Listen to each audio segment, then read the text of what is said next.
தமிழில் 90+ எடுக்க best outsource book எதுனா இது 4 தான்.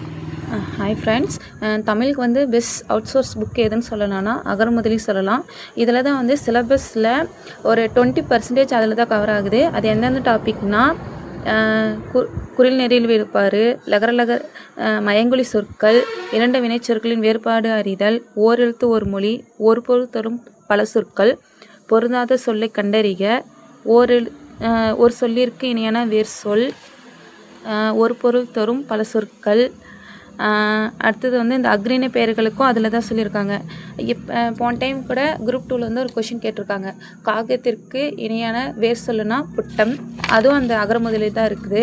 இந்த தொகை மரபு கேட்குறாங்க. அடுத்தது வந்து ஓமை தொடரின் பொருளறிதல், மரபு தொடரின் பொருளறிதல். இந்த மாதிரி நிறைய சிலபஸ் டாபிக் வந்து எதில் இருக்குன்னா அகரமுதலில் தான் இருக்குது. ஆனால் என்கிட்ட அந்த புக் இல்லாதனால ஃபர்ஸ்ட் ஒரு 100 பேஜ் மட்டும் நான் ஜெராக்ஸ் போட்டு வச்சுருக்கேன். அதுலேருந்து நான் சிலபஸ் டாபிக் மட்டும் எடுத்து எழுதினேன் தனித்தனியாக. அது நான் எப்படி இதில் மட்டும் டோட்டலாக ஒரு 1550 பேஜ். இந்த அகரமுதலியில் மட்டும் ஒரு 1050 பேஜ் இருக்குது. ஒரு பேஜுக்கு எடுத்துட்டா கூட ஒரு 30 அதுக்கு மேலே வருது. இதில் எப்படிலாம் இருக்குன்னா, இப்போ பாருங்களேன், எடுத்துக்கிட்டிங்களா, ஓர் எழுத்து ஒரு மொழி வந்துருச்சா. இங்கே பாருங்கள், அக்காரம் சொல்லும் பொருள். இங்கே பாருங்கள், அக்கான்னா இரு சொல், இரு பொருள் தரும் ஒரு சொல். அடுத்தது ஒரு பொருள் தரும் பல சொற்கள். இங்கே பாருங்கள், அப்போதுனா புறா. அடுத்தது வந்து இந்த மாதிரி இருக்கிறத வந்து நம்மளால் படிக்க முடியாது. ஏன்னா ஒவ்வொரு டாப்பிக்கும் ஒவ்வொரு இடத்துல இருக்குது. அதை வந்து நான் சிலபஸ் வைஸாக எடுத்திருக்கேன். இங்கே பாருங்களேன், இது வந்து அகரமுதலியில் இருக்க நோட்ஸு. ஃபஸ்ட்டு வந்து இலக்கணம்னு இருக்கான், அதில் குறில் நிலையில் வேறுபாடு பாருங்கள். நான் வந்து எடுத்து பிரித்து இந்த மாதிரி எழுதி வச்சுருக்கேன், படிக்கிறதுக்கு யூஸ் ஆகுன்னு. அடுத்தது வந்து இருபொருள் குறிக்கும் சொற்கள், இதுவும் அகரமுதலி நோட்ஸ் தான். அடுத்தது வந்து ஒரு சொல்லிற்கு இணையான வேர் சொற்கள். அடுத்தது பாருங்களேன், விலங்கு மற்றும் பறவைகளின் வேர் சொற்கள்.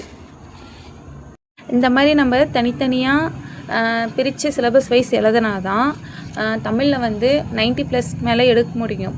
ஆனால் போன டைம்லாம் எப்படி இருந்துச்சுன்னா ஸ்கூல் புக்கு தான். ஸ்கூல் புக்கிலே 95 கொஷின் மேலே வந்துடும், 5 கொஷின் மேலே அவுட்சோர்ஸ் போயிடும். ஆனால் இப்போ இருக்கிற நியூ ட்ரெண்ட் எப்படின்னா 30 கொஷின் மட்டும்தான் ஸ்கூல் பேஸில் இருக்குது. மீதி 70% வந்து நாலேஜ் டெஸ்ட் பண்ணுற மாதிரி கேட்குறாங்க. இது வந்து ஒரு தமிழுக்கு டிக்ஷனரி மாதிரி. நம்மளால் இப்படியெல்லாம் இந்த மாதிரி ஒரு பேஜில் கொடுத்தா நம்மளால் படிக்க முடியாது. இதே இந்த மாதிரி சிலபஸில் நம்ம பிரிச்சுக்கிட்டோங்கன்னா,